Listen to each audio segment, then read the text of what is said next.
Hola, ¿cómo están? Con este video concluiríamos lo que sería la clase de India Independiente. Para ello, trabajaremos el texto de Barbara Metcalf. Ella es una historiadora especialista en la historia del sur de Asia, especialmente en el periodo colonial.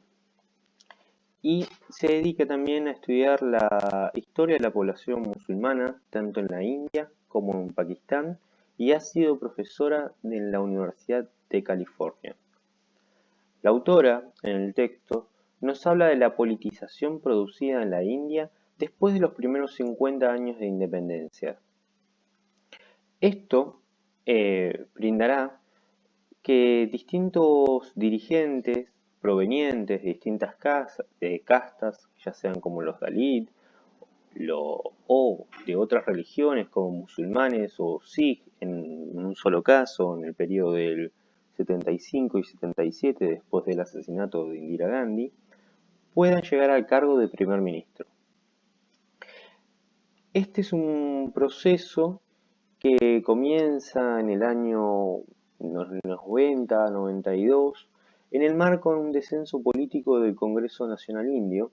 y en el creciente conflicto religioso étnico, como también con ciertas diferencias regionales que van a encontrar una expresión a través de la religión y la casta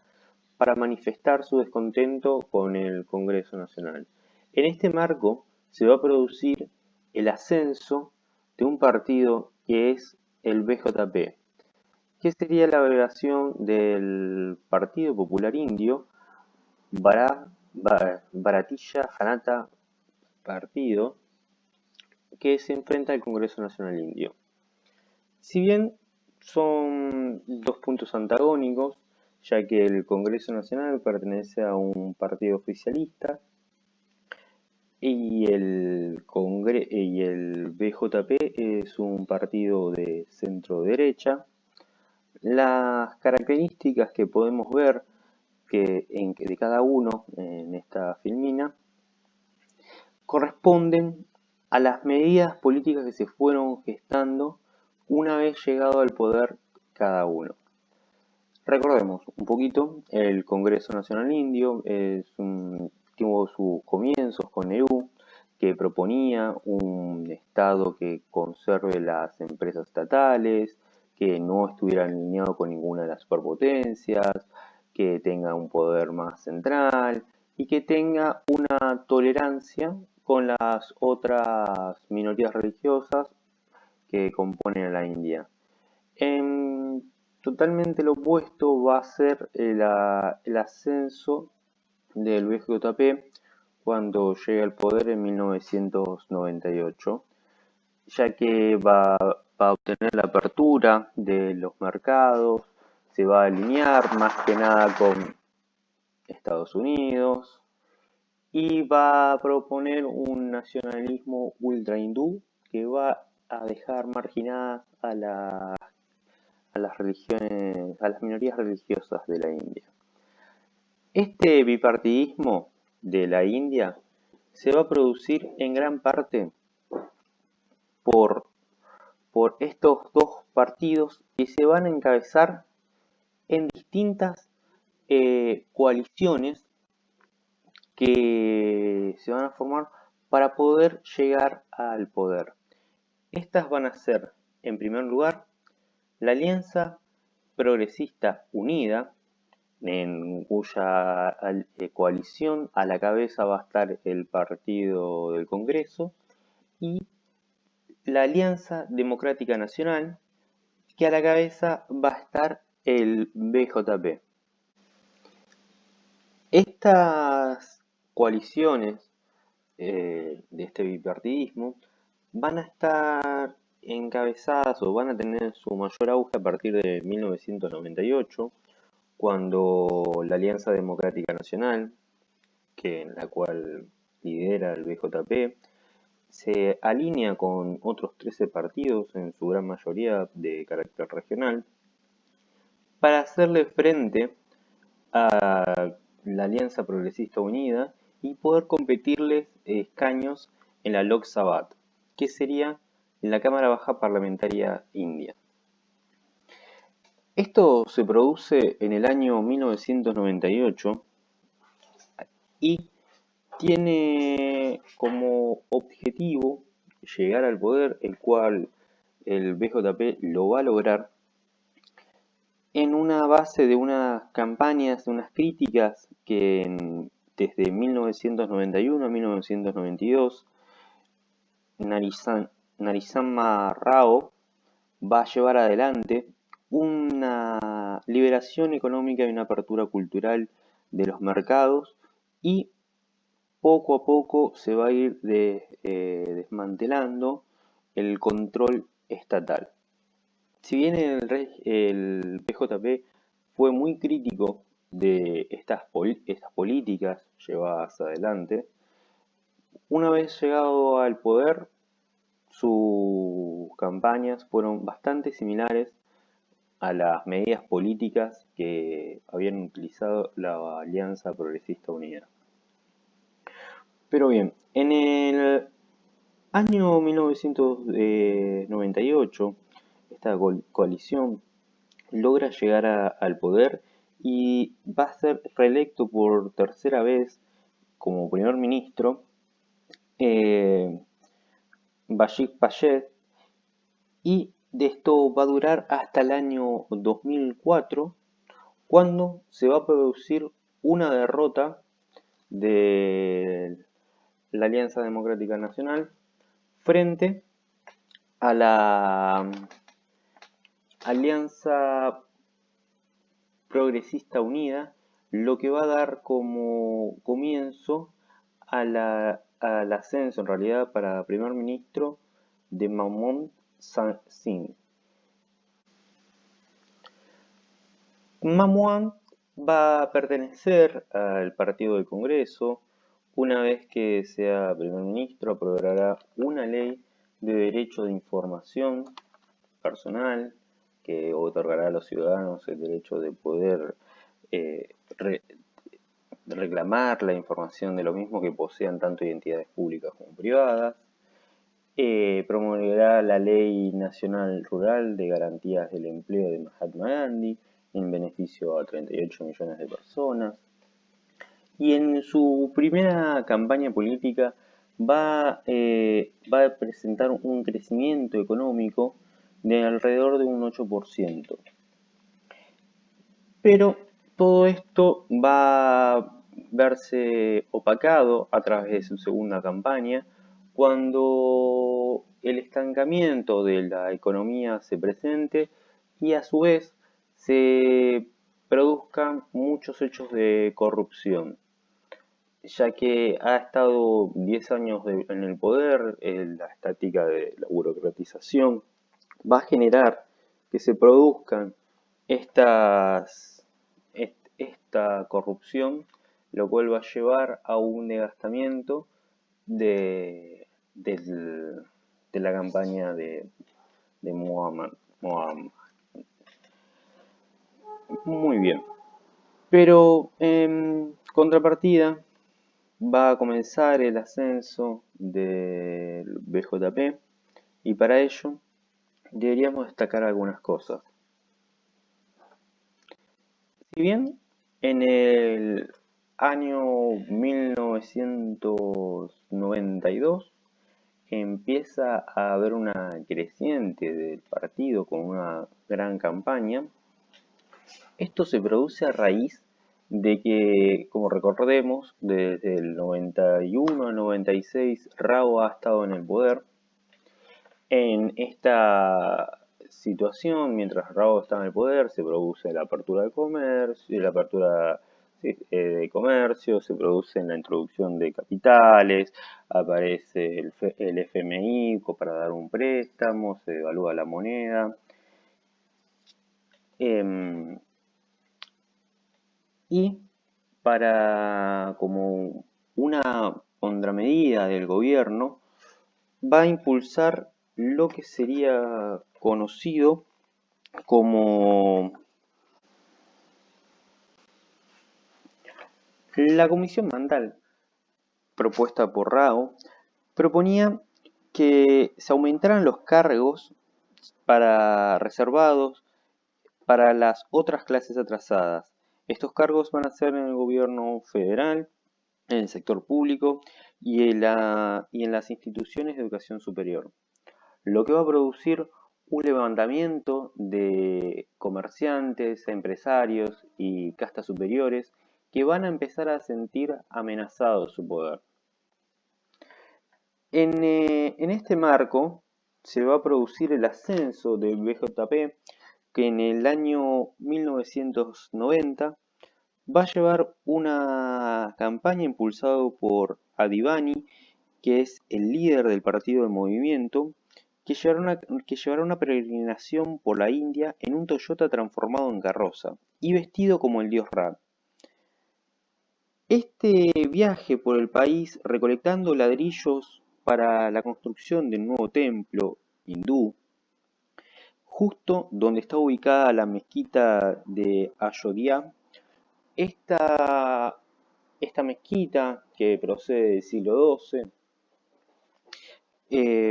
va a ser el objetivo de la campaña de Advani para decir que en este lugar antes se había construido un templo hindú y que los musulmanes lo habían destruido y habían edificado una mezquita en lugar de ello. Esta campaña va a estar fuertemente difundida por la televisión, que años anteriores se había producido una serie que llamaba La Epopeya del dios Ram, una serie muy popular que había tenido un gran éxito entre la población y va a ser la llave de la campaña del BJP. La peregrinación, si bien fue detenida por el gobierno antes de que llegue a la mezquita para que no se produzca una masacre, ya que el sentimiento antimusulmán que se había despertado en ese momento era muy fuerte, no va a poder evitar que 2 años más tarde, trabajadores voluntarios lleguen hasta la mezquita y la destruyan, asesinando a 13 musulmanes entre picos y cuchillos. Desde ahí se van a producir serios disturbios violentos antimusulmanes que van a ser principalmente en Bombay. Para este tiempo, lo que había propuesto el Congreso con la Comisión Mandan había estado en decadencia debido a las protestas que paralizaron la capital, y el BJP va a jugar el rol de defensor de la unidad de clases. ¿Cómo va a lograr esto? Bueno, en esta campaña lo que va a hacer el BJP es que defender los intereses empresariales y de castas superiores, y va a encontrar como chivo expiatorio a los musulmanes, que servirán de instrumento para fomentar la conexión entre la unidad religiosa y la clase. La comunidad musulmana va a ser perseguida por la ideología hindutva. Es una ideología de carácter fascista, ultraconservador, de absolutismo étnico, que promueve una India para hindúes. Con esta ideología se van a desplazar a las minorías religiosas, como puede ser el caso del cristianismo también. Pero no solamente va a estar representada por el BJP, sino que va a estar también con otros 2 aliados. Uno va a ser una organización paramilitar, que va a ser la Asociación de Voluntarios Nacionales, una organización que promueve el ultranacionalismo hindú y lleva o adiestra a jóvenes en la fuerza física y la autodisciplina. Esta organización va a pasar a la historia cuando uno de sus miembros, el 30 de enero del 48, asesine a Mahatma Gandhi. Pero también va a estar el Consejo Mundial Hindú, que será el Vishva Hindu Parishad, y va a estar siempre muy seguido, muy aliado del BJP. Y algunos de sus miembros van a estar asociados a esta organización. Ya será como el caso de Modi más adelante. Ahora bien, toda esta persecución, esta ideología, se va a dar en el marco de un ascenso económico que será conocido como la India Shining o la India Brillante, que si bien va a ser el eslogan de campaña de el 2004 de Bajaj Fayez con el BJP, y si bien van a perder esta campaña electoral en la cual gastaron alrededor de 20 millones de dólares para esta campaña, va a representar un ascenso económico que se produce en la India a partir de las reformas introducidas con, con la introducción de bancos extranjeros, empresas extranjeras, que va a promover la industria de la tecnología de la información. Y esto se va a dar gracias a que después de 40 años de socialismo hay un consenso nacional a favor de la liberalización económica. Gracias a este consenso de la liberalización económica, la India va a presentar un fuerte auge en la economía global a partir del año 2002 con la introducción de bancos extranjeros, de grupos inversores extranjeros. Se va a convertir en un crecimiento anual alrededor del 20%.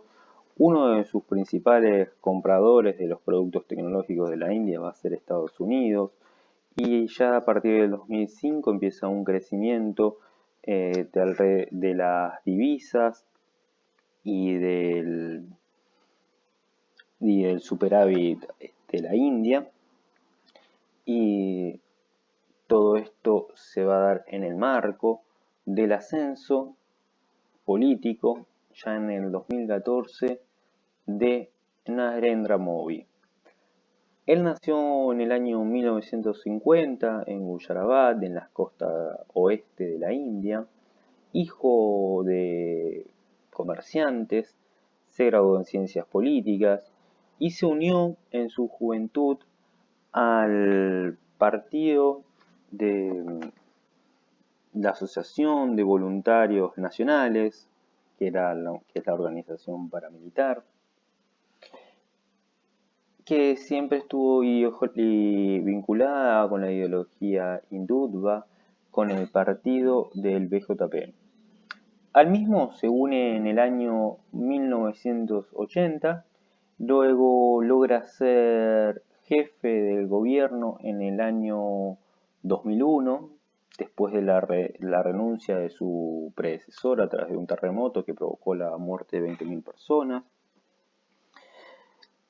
Si bien una vez llegado como jefe de gobierno, ganó relevancia por una pujante economía en la región, fue también un escenario que en 2002 de un hecho en donde se han quemado unos vagones que han provocado la muerte de algunos hindúes. Este hecho fueron culpados unos musulmanes que se decían que estaban siendo hostigados por los mismos y incendiaron de manera voluntaria el vagón, lo que llevó adelante unas represalias sobre la comunidad musulmana en Gujarat, que fue cómplice el partido, la Asociación de Voluntarios Nacionalistas y el BJP, donde el gobierno, dirigido por Modi, hizo una vista gorda y en todo caso ayudó también a que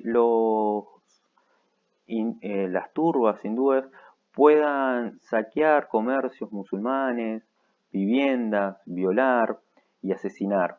Todo esto dejó un saldo de más de 1.000 muertos y más de 150.000 refugiados en campos de auxilio. El gobierno estatal de Modi nunca fue sentenciado, no tuvo consecuencias por el hecho ocurrido, sí fue denunciado por la oposición por ser cómplice y por no permitir o por no actuar antes para impedir que las turbas asesinen a estas personas. Los disturbios duraron alrededor de 3 días y recién pudo ser controlado con la introducción del ejército. En 2014 se va a producir su primera elección como primer ministro. Va a ser una campaña que va a estar acompañada de éxitos y de algunos fracasos. Una de las primeras políticas fue promover el suministro de gas barato para las clases menos pudientes, también la construcción de inodoros en aldeas, como planes de salud. Llevó adelante, sin embargo, medidas controvertidas como poder quitar los billetes de 500 y de 1000 rupias, lo cual, si bien decía que era como para controlar la corrupción y el enriquecimiento individual, afectó gravemente al sector informal, ya que muchos de ellos se manejan con las mismas. También se produce un desempleo masivo, ya que el Ministerio de Trabajo, por la falta de trabajo, ha dejado de proporcionar estadísticas y se han también producido una caída en los subsidios escolares, como en el agua potable, que es un gran inconveniente para la India, sobre todo en las zonas urbanas. Pero las medidas políticas más criticadas a Modi son las que las llevó a cabo contra las minorías religiosas, como son los musulmanes y cristianos. Acá se decretan dos leyes. La primera será la ley antiterrorista, que si bien la ley antiterrorista es una ley que trata de controlar al movimiento naxalita, con la cual se promueve que las Fuerzas Armadas pueden intervenir, ha sido dirigida también contra la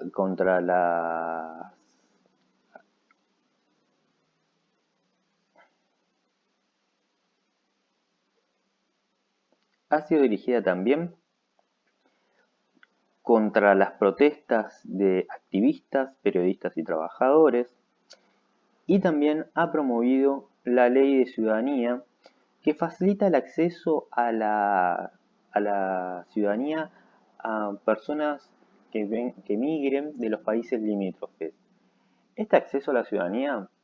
esta facilitación, va a ser para todas personas que provengan de cualquier ideología, menos cualquiera.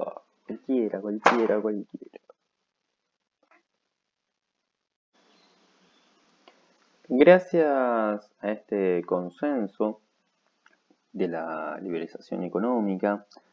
la India va a presentar un fuerte auge en la economía global a partir del año 2002, con la introducción de bancos extranjeros, de grupos inversores extranjeros. Se va a convertir en un crecimiento anual alrededor del 20%. Uno de sus principales compradores de los productos tecnológicos de la India va a ser Estados Unidos, y ya a partir del 2005 empieza un crecimiento de las divisas y del superávit de la India, y todo esto se va a dar en el marco del ascenso político, ya en el 2014, de Narendra Modi. Él nació en el año 1950 en Gujarat, en las costas oeste de la India, hijo de comerciantes. Se graduó en ciencias políticas y se unió en su juventud al partido de la Asociación de Voluntarios Nacionales, que es la organización paramilitar,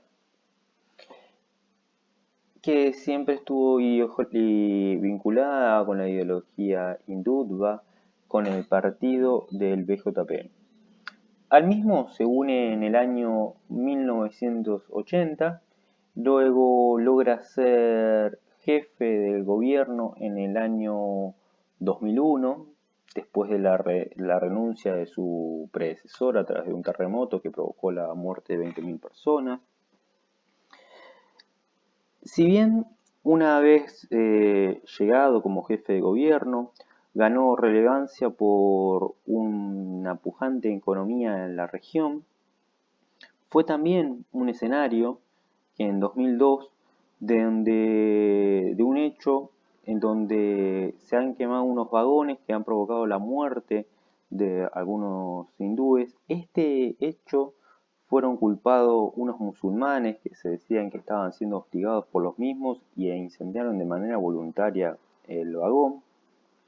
lo que llevó adelante unas represalias sobre la comunidad musulmana en Gujarat, que fue cómplice el partido, la Asociación de Voluntarios Nacionalistas y el BJP, donde el gobierno, dirigido por Modi,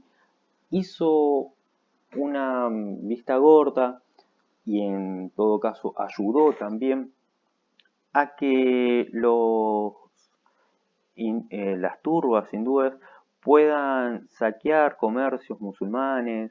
viviendas, violar y asesinar. Todo esto dejó un saldo de más de 1.000 muertos y más de 150.000 refugiados en campos de auxilio.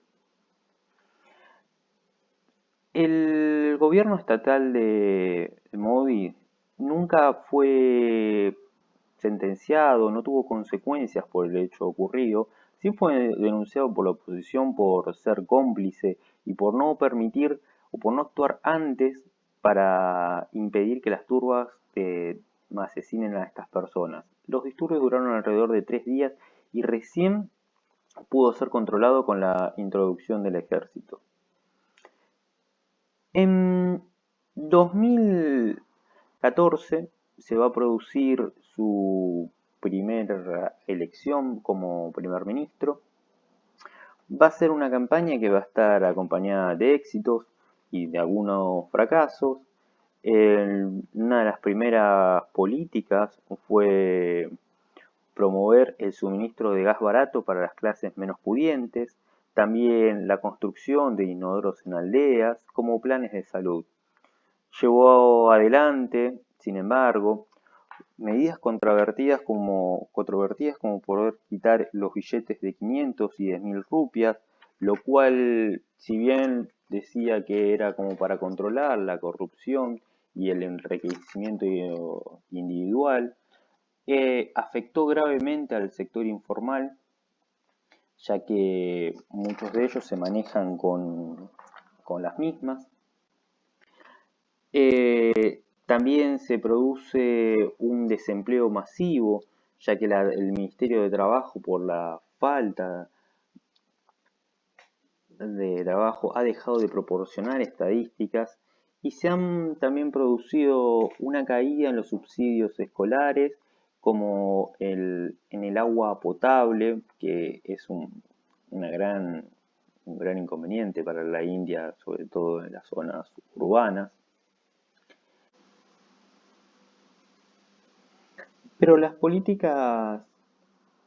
más controvertidas de Modi van a ser las que va a llevar adelante en persecución a las minorías religiosas, como sean los cristianos y musulmanes. También va a impulsar la ley antiterrorista, que si bien su fin es perseguir la lucha naxalita, la va a utilizar como una herramienta para poder reprimir a activistas, periodistas y trabajadores en las distintas manifestaciones.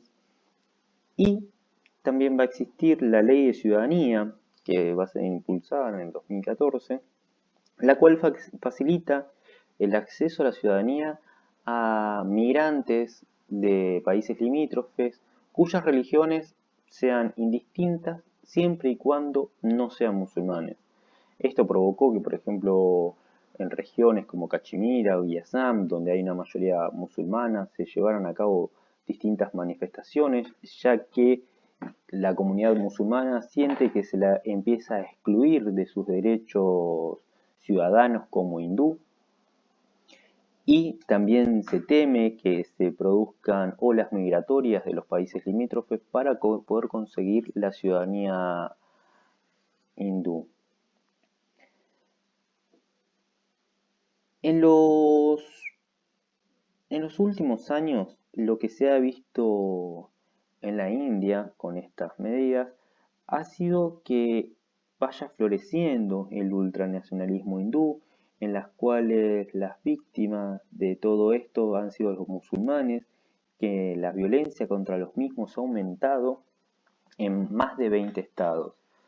También en la política exterior de Modi podemos dar paso a que ha sido visto por la comunidad internacional como una persona no grata, ya que los hechos ocurridos en el 2002 son unos hechos repudiables por la comunidad internacional. También en el ámbito económico ha tenido un fuerte acercamiento con los Estados Unidos, ha tenido una mejoría con las relaciones con Asia Central, como será el caso con Israel, pero las tensiones con China se han sido todavía muy tensas, ya que ambas naciones se disputan la hegemonía por el sudeste asiático. Ha llevado a cabo conflictos armados con más de 20 muertos en las fronteras norte del país, pero la mayor amenaza sigue siendo Pakistán, el cual llevó adelante una prueba de un misil nuclear el mismo día que Modi ha sido reelecto en las elecciones de 2019. Estas elecciones, si bien no se esperaba, o sí, la campaña hindú ha llevado adelante una, una arrasó, básicamente, arrasó con las elecciones, pudo llevar adelante, como se ve acá en la Sabatloa, que la cámara baja, cómo están distribuidas las bancas, más o menos si con 250, 260 escaños ya la banca como que queda elegida para el partido ganador, o sea, queda con, digamos, con una supremacía del partido que vaya ganando esa cantidad de escaños. Acá podemos ver cómo con 303 de 543 realmente ha avanzado muchísimo el BJP y el partido ultranacionalista, y esto se debe también, como podemos ver acá en la imagen, la ideología ultranacionalista, patriota, que se ha llevado adelante y ha tenido gran éxito, evidentemente repercusión en la población india, que ve el floreciente crecimiento en las ciudades y el enriquecimiento y el empobrecimiento, perdón, en las zonas rurales. Ahora pasaremos a lo que serían los desafíos económicos que tiene la India en la actualidad. La India hoy tiene como desafío llevar a la altura de su economía las desigualdades sociales que atacan al pueblo. Para ello ha tomado el camino de apostar por empresas de alta tecnología especializadas en telecomunicaciones y software, dando como resultado un crecimiento de las ciudades de forma desmedida por la falta de organismos que regulen la planificación urbana, y la compra de los terrenos por parte de las empresas que lo utilizan para edificar viviendas para los trabajadores, y esto ha provocado una masiva migración del campo hacia la ciudad. la cual ofrece una oportunidad de empleo para trabajadores calificados, como también un hacinamiento en los suburbios para la gente menos pudiente que no tiene el acceso para estos trabajos y utiliza o en realidad rellena los trabajos que son más de cotidianos o trabajos de diarios. Como resultado, se ha producido un colapso de la infraestructura urbana que presenta un tráfico caótico, un aumento de la contaminación y una crisis en el sistema sanitario que es ineficiente ante la demanda. La India debe afrontar el problema de la tradición religiosa que se encuentra en oposición a la modernidad, donde los valores familiares se ven amenazados. Esto, junto a la pujante clase media que se manifiesta por programas para que se ponga fin a la corrupción como a la violencia ejercida contra las mujeres. Esto se puede ver reflejado en el movimiento de Anat Hazare, que con sus huelgas de hambre en contra de la corrupción, o en las masivas manifestaciones por las violaciones de mujeres producidas por varios grupos de hombres. Esto también está ligado a la selección de fetos antes de nacer o al infanticidio de las bebas. También la India debe encontrar respuestas a la tasa de analfabetos que llega hasta el 40% de la población, como también a la igualdad de oportunidades al acceso de empleos y educación para lograr una sociedad más justa en oportunidades económicas. La creciente superpoblación, que pronto superará a la China y con un PBI anual en crecimiento, con ambiciosos programas nucleares y espaciales, con avance de movimientos separatistas, con urbanizaciones pudientes y económicamente bien posicionadas contra un campo que está en decadencia con una agricultura de subsistencia y una industria pesada en decadencia. También tiene para enfrentarse a la amenaza de la revolución naxalita y una pesada carga del legado colonial que acarrea un conflicto étnico-religioso que la tendencia del ultranacionalismo hindú no está encontrando un resultado. Tal vez, con todos estos conflictos, deberíamos pensar en aquella afirmación de Jinnah de que la India era un territorio artificialmente unido por el dominio colonial. O tal vez la postura de Nehru que indica que la India debe ser una unidad entre diversidades. Sea cual sea la postura que cobre fuerza en un futuro, la realidad implica que la India debe transitar una delgada línea entre la modernidad y la tradición para lograr un desarrollo más equitativo en una sociedad tan desigual.